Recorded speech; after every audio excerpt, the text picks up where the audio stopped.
The city of Haven stood tall, its massive steel walls stretching high into the sky, separating the living from the dead.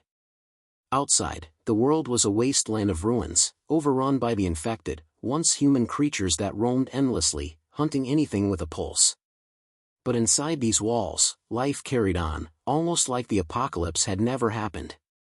Daniel Crow walked through the bustling streets of Haven, his camera bag slung over his shoulder. Markets overflowed with fresh produce, children played without fear, and the constant hum of generators provided electricity to homes and businesses. It was a miracle, a place untouched by the horrors outside. At least, that was what they wanted people to believe. Daniel had lived here for 3 years, ever since he managed to get past the heavily guarded entrance. He had always been skeptical of how Haven remained so secure. Other settlements had fallen, their walls broken, their people slaughtered. But Haven? Not a single breach. Not a single sign of decay.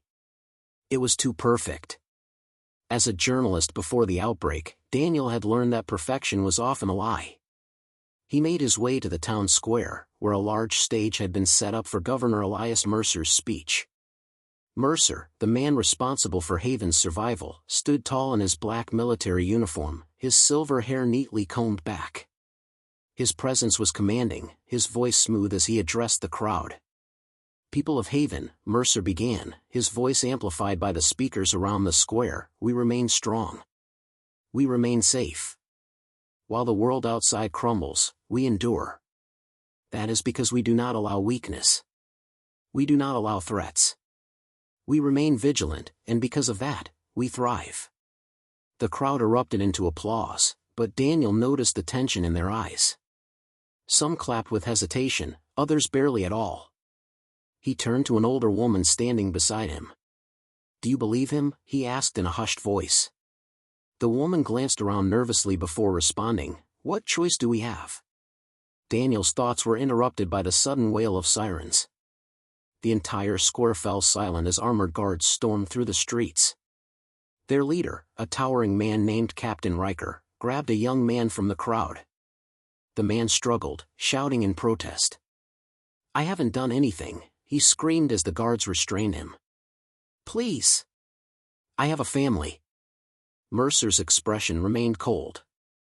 "Haven does not tolerate those who threaten our way of life. Take him away." The guards dragged the man toward the city's underground tunnels. The crowd was too afraid to intervene.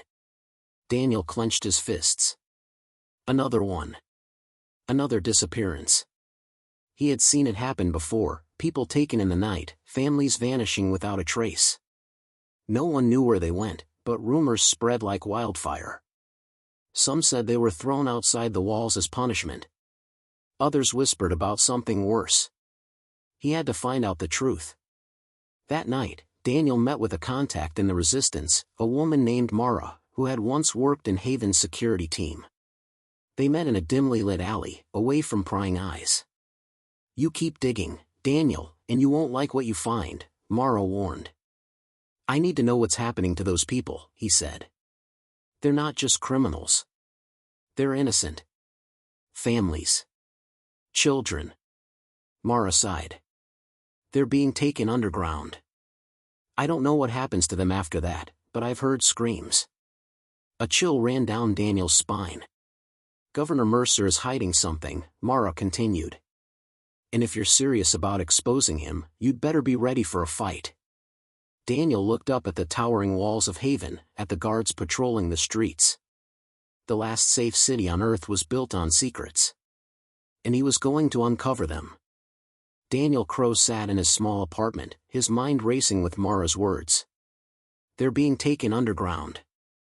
I've heard screams." The weight of those words pressed on him like an unbearable burden. He had always suspected that Haven wasn't as perfect as it seemed, but now he had proof that something sinister was happening beneath the surface. The city outside his window carried on as if nothing was wrong. The markets bustled, the guards patrolled, and the massive steel gates remained sealed, keeping the horrors of the outside world at bay. But inside, something far worse was festering. Determined to uncover the truth, Daniel grabbed his camera and slipped out into the night. He knew the security patrol routes well enough to avoid them, and with Mara's warning fresh in his mind, he moved carefully through the shadowed streets. His destination was the South Tunnel entrance, one of the rumored locations where people were taken. It was a restricted area, heavily guarded by Mercer's personal enforcers. If he got caught, there would be no trial, no second chances. As he approached the tunnel, he heard voices. Peeking around the corner, he saw two guards stationed near a metal door, their rifles slung over their shoulders. They stood relaxed, chatting casually. "You hear what happened to the last batch?" one of them muttered.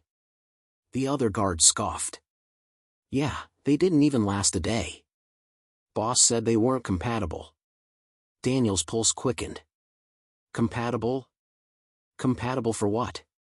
The first guard shook his head. "We're running out of volunteers. People are starting to ask questions. If Mercer doesn't figure out a new plan, it's only a matter of time before this whole place turns into a riot." Before Daniel could hear more, a sudden movement behind him made him freeze. A hand clamped down on his shoulder. He spun around, ready to fight, but relaxed when he saw Mara's face in the dim light. "Are you insane?" she hissed. "This place is crawling with guards." Daniel exhaled, his heart still racing. I needed to hear what they were saying. "They're running experiments, Mara. And they're running out of people to use." Mara cursed under her breath. "Then we don't have much time. Come with me, I have something to show you." She led him through Haven's back alleys, avoiding the main roads until they reached an old, abandoned warehouse near the city's perimeter. Inside, a handful of people, members of the Resistance, were gathered around a table. Maps of Haven were spread across its surface, marked with red XS. One of the Resistance members, a burly man named Jonas, eyed Daniel suspiciously. "You sure we can trust him?" Mara nodded. "He wants the truth as much as we do." Jonas grunted and pointed at the map. "We've been tracking the disappearances. They always end up underground, but no one ever comes back. We think Mercer's working on something dangerous, something that involves the infected." Daniel frowned. "Are you saying he's experimenting on them?" Mara nodded grimly. "And worse, on people too." A heavy silence settled over the room. Daniel took a deep breath. "Then we need to get inside that tunnel and find out what he's hiding." Jonas smirked. "That's the plan. But if we do this, there's no turning back." Daniel looked around at the determined faces in the room. He had spent years searching for the truth. Now, he was about to step into the heart of Haven's darkest secret. And he knew, once he did, there was no escape. The tension in Haven was reaching a boiling point. The disappearances were becoming harder to ignore, and whispers of rebellion spread like wildfire through the streets. Daniel Crow could feel the shift in the air. People were afraid, but more than that, they were angry.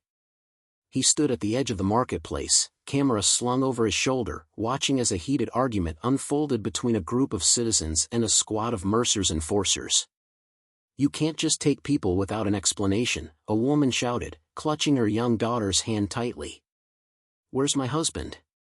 He was taken 3 nights ago." The lead enforcer, Captain Riker, barely reacted. If he was taken, then he was guilty of something. Guilty of what? A man from the crowd demanded. "There's no crime in Haven except the ones Mercer creates." A murmur of agreement rippled through the crowd. Daniel felt his pulse quicken. This was different. Before, people were too scared to question Mercer's authority. But now? Now they were openly challenging it. Captain Riker's expression darkened. "Go back to your homes. There is no problem in Haven. We keep you safe, remember that." The enforcers moved forward, gripping their rifles just tightly enough to remind everyone that they were in control. The tension held for a moment longer before the crowd reluctantly dispersed, though their anger did not fade. Daniel turned away, heading toward the warehouse where Mara and the Resistance were waiting. "They're starting to question everything," he said as he entered. "If we expose the truth now, we'll have the people on our side." Jonas folded his arms. "Then we need proof." If we can get into the tunnels and show them what Mercer's doing, the city will turn against him. Mara nodded. We go tonight. Once the guards switch patrols, we slip in. Daniel swallowed hard. He had wanted the truth, but now, he realized, the truth could very well destroy the last safe city on Earth. Outside, a siren wailed. Another disappearance. Another name added to Haven's growing list of the lost. And Daniel knew, the city wouldn't stay silent much longer. The tunnels beneath Haven were nothing like Daniel had imagined. They weren't just maintenance shafts or storage spaces, they were an entire underground facility, a dark and sterile labyrinth of metal corridors, humming machinery, and flickering fluorescent lights. Daniel crouched behind a crate, his heart pounding as he listened for approaching footsteps. Mara and Jonas were beside him, their faces tense. They had managed to slip past the outer guards, but this was where things got dangerous. A low, distant moan echoed through the halls. Daniel exchanged a look with Mara. That wasn't human. Jonas gritted his teeth. Whatever Mercer's doing down here, we're about to find out. They moved forward cautiously, keeping to the shadows. The deeper they went, the stronger the scent of antiseptic and decay became. Soon, they reached a heavy metal door labeled Restricted Access, Level 3 personnel only. Mara swiped a stolen security card.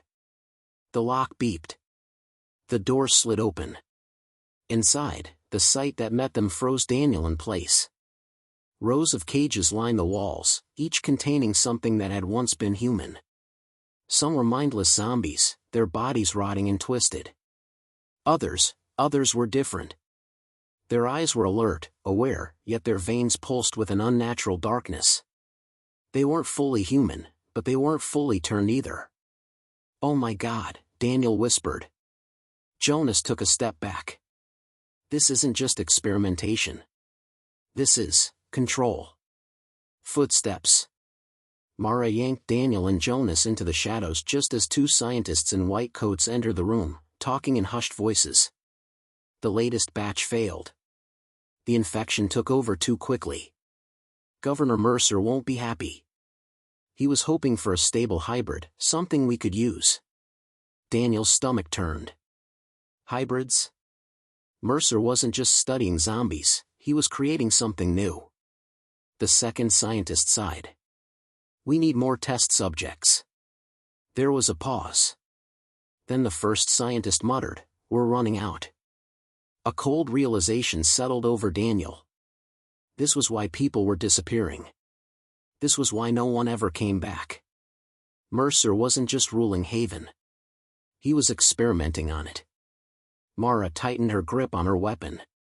We have enough proof, she whispered. We need to get out of here. Now. But as they turned to leave, an alarm blared. They'd been discovered. And now, the walls of Haven weren't the only thing trapping them inside. The blaring alarm sent a pulse of dread through Daniel's chest. Red emergency lights bathed the underground facility in an eerie glow, casting long shadows along the cold metal walls. Heavy boots pounded against the floors as armed guards rushed toward the restricted lab. We're out of time. Mara hissed, grabbing Daniel's arm. Jonas pulled his pistol from his belt. We fight or we die. Daniel's mind raced. They had the proof, his camera was filled with images of Mercer's experiments. The cages, the test subjects, the scientists discussing their monstrous research, it was all there. But they needed to escape the tunnels to expose the truth. Mara led the way, weaving through the maze of corridors. The distant moans of the test subjects mixed with the blaring sirens, creating a chaotic soundtrack to their desperate escape. Hold it, a voice barked from behind. Daniel turned just as two enforcers rounded the corner, rifles raised. Jonas didn't hesitate. He fired first, taking one down with a well-placed shot to the chest. The second guard fired back, barely missing Mara as she dove for cover. Daniel ducked behind a crate, his pulse hammering. We need to move. Mara shouted, popping up to return fire. Jonas grabbed a smoke grenade from his belt, pulled the pin, and tossed it. Thick white smoke billowed through the corridor, masking their movements. "This way!" Daniel yelled, spotting a maintenance door. They crashed through it, emerging into a dimly lit stairwell. The sounds of approaching guards echoed behind them. Up! They had to go up. As they sprinted up the metal stairs, Daniel's thoughts raced. They had proof of Mercer's crimes, but would the people of Haven believe them? At the top of the stairs, they burst through another door and found themselves in an abandoned warehouse on the outskirts of the city. The cool night air hit Daniel's face like a slap. They were out. But Haven was already in chaos. Fires burned in the streets. People shouted, protesting outside the governor's tower. The crowd was larger than any Daniel had ever seen, and they were angry. "They're fighting back," Mara whispered in awe. Jonas grinned. "Looks like we're not alone." Daniel raised his camera. The people of Haven needed to see what he had seen. He stepped forward, ready to expose the truth. But then, over the loudspeakers, Governor Mercer's voice boomed across the city. "This rebellion will not be tolerated. Anyone who opposes Haven's safety will be eliminated." The city's gates, the same ones that had kept the undead out for so long, suddenly began to rise. Daniel's blood ran cold. Mercer wasn't just going to stop the resistance. He was going to let the horde in. The massive steel gates of Haven groaned as they began to rise. A chilling wind rushed through the opening, carrying with it the distant, guttural moans of the undead. The once protected city, the so-called last safe place on Earth, was about to become a feeding ground. Daniel's breath hitched. No. No, he wouldn't. He would, Mara cut in, gripping his arm. Her face was pale with realization. Mercer's willing to sacrifice everyone just to keep his grip on power. Jonas clenched his fists. That bastard would rather burn this city to the ground than let us win. The people of Haven stood frozen in horror as the first shambling figures emerged from the darkness beyond the gates. Then came dozens, then hundreds. The infected swarmed forward, drawn by the city's lights, their hunger driving them into a frenzy. Screams erupted as the first zombies tore into the front lines of panicked citizens. The enforcers tried to push the crowd back, but chaos consumed the streets. A riot became a massacre. Daniel snapped into action. "We have to shut the gates." Mara cursed under her breath. "The only way to do that is from the control center, in Mercer's tower." Jonas gave a sharp nod. "Then we go." Gunfire rang out as the enforcers turned on the crowd. Smoke and flames spread through the streets as panicked civilians tried to flee. Haven was collapsing. The three of them sprinted through the chaos, ducking between burning vehicles and dodging the undead that had already pushed deep into the city.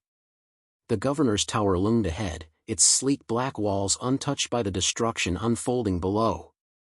A group of enforcers blocked the entrance, weapons raised. Jonas didn't slow down. "Cover me." He charged forward, unloading his pistol into the guards. Daniel and Mara followed, returning fire. Within seconds, the enforcers lay dead, but their gunshots had drawn attention. From the side streets, a fresh wave of zombies turned their rotting heads toward them. Mara grabbed Daniel's arm. "No time, inside, now." They shoved through the doors, sealing them just as the first undead slammed against the glass. The muffled sound of scratching and moaning filled the lobby. Daniel exhaled shakily. "We're in. Now let's end this." The control room was at the top of the tower. And at the top of the tower was Governor Elias Mercer. The man who had built Haven. And the man who was about to destroy it. The elevator doors slid open with a soft chime, revealing the top floor of Mercer's tower. Unlike the chaos below, this level remained eerily silent. The walls were lined with reinforced glass, offering a panoramic view of the city as it crumbled under the weight of the undead invasion. Fires raged in the streets, shadows darted between buildings, and distant screams echoed through the night. At the center of the room, standing before a glowing control panel, was Governor Elias Mercer. He turned slowly, his face calm despite the carnage outside. His neatly pressed uniform was unscathed, his posture unwavering. If anything, he looked satisfied. You made it, Mercer said smoothly, clasping his hands behind his back. I was beginning to think you wouldn't. Mara lifted her rifle. Shut the gates. Now. Mercer tilted his head. Why would I do that? Haven was never meant to last forever.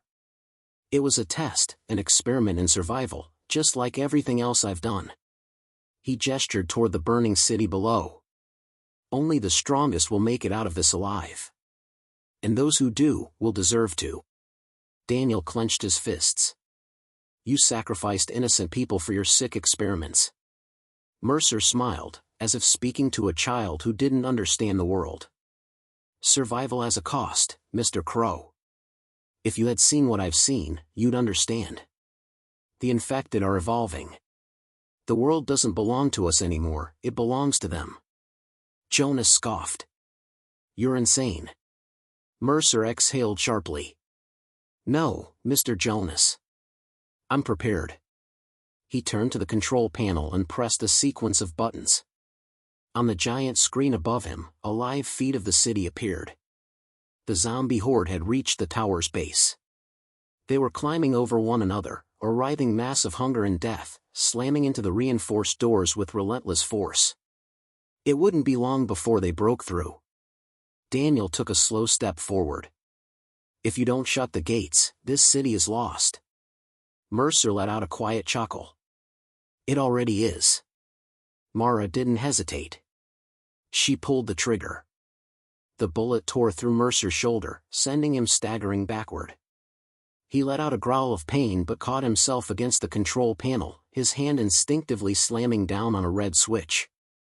Suddenly, the city gates began to lower. For a split second, hope flickered in Daniel's chest. The undead would be trapped outside again, Haven could still be saved. But then Mercer laughed. You really thought it would be that easy, he sneered. I didn't just open the gates, I activated the failsafe. A timer appeared on the screen. 10:00. 9:59. 9:58. Daniel's stomach dropped. What did you do? Mercer wiped the blood from his mouth. If Haven falls, it burns.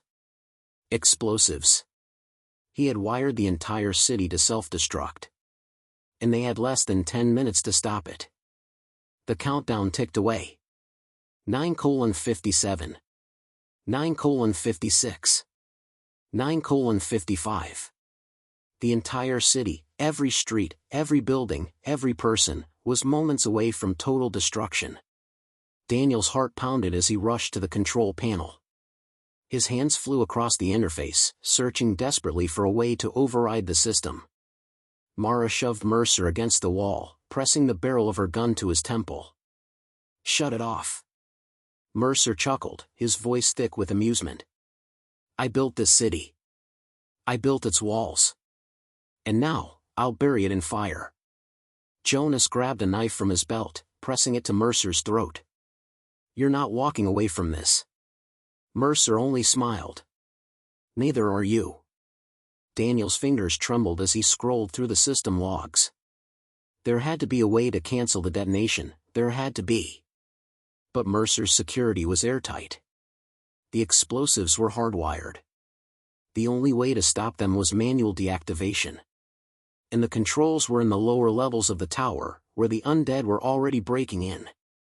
We have to go downstairs to stop it, Daniel said, cursing under his breath. Jonas shook his head. We won't have time. Mara's grip tightened on her gun. Then we make time. Another alarm blared. The building shook as the first floor's security doors gave way. The undead had breached the tower. 8:30. 8:29. 8:28. The horde poured in like a flood, clawing and screaming, tearing through anything in their path. The enforcers who had remained loyal to Mercer fought back, but it was useless. Haven had become a death trap. Mercer grinned despite the gun to his head. This is the future. The strong will rise, the weak will die. Jonas scowled. Then let's make sure you're the first to go. Without warning, he plunged his knife into Mercer's stomach. The governor's eyes widened in shock. He gasped, blood bubbling from his lips. His knees buckled as he slumped against the control panel, his hand accidentally hitting another command. A voice echoed through the speakers. Warning, full lockdown engaged. The tower's doors sealed shut. Mara's eyes widened.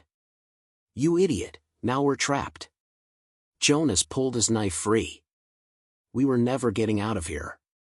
The undead were already on the upper floors. They would reach the control room within minutes. Daniel's mind raced. If they couldn't stop the explosion, maybe they could redirect it. He scanned the system. The explosives weren't just under the city, they were under the tower too. He looked at Mara and Jonas. We can't save Haven. But we can make sure Mercer's monsters don't leave either. Jonas smirked. Blow the whole damn tower? Daniel nodded. If we collapse it, we take out everything, Mercer's research, the hybrids, the enforcers, the infected. Mara exhaled, then holstered her gun. Let's do it. 4:00. 3:59. 3:58. Daniel rewired the detonation system, setting the tower as the epicenter of the blast. The rest of Haven might survive, but the heart of its corruption would be wiped off the map. The undead reached the door. Banging. Clawing. Screaming. Jonas pulled out his last cigarette, lighting it with steady hands. Been a hell of a ride. Mara smiled faintly. See you on the other side. Daniel took one last look at the city. Fires burned. People ran. But some still fought. Maybe, just maybe, Haven wasn't dead yet. He slammed the final key. 0:10. 0:09. 0:08. The door burst open. Zombies poured in. Then, boom. A shockwave ripped through the city as the tower collapsed in on itself, sending fire and rubble in every direction. The undead were obliterated. The hybrids, erased. And Governor Mercer? Gone. As the dust settled, the surviving citizens of Haven emerged from hiding. The gates had closed. The undead outside were locked out. And though the city lay in ruins, it still stood. For the first time in years, the people of Haven were free. But the world beyond their walls was still waiting. And the fight for survival was far from over. End of story.